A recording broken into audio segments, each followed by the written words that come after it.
Okay, Assalamualaikum warahmatullahi wabarakatuh.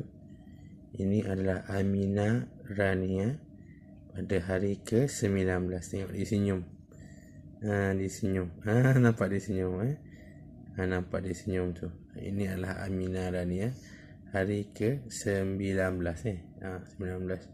Hari ini 22 hari bulan 1 2022. Tengok ni kuning-kuning ni pun dah kurang Tengok kuning dia pun dah kurang. Tengok muka dia. Tengok muka dia. Ini adalah Aminah Rania. Amirah Afiah tak sempat nak ambil. Nanti kita upload yang Amirah Afiah pula esok. Tapi gambar Amirah Afiah banyak masa kecil-kecil. Ni adik dia pula, Aminah Rania. Esok 23 bulan kita daftar dia pula. Bye.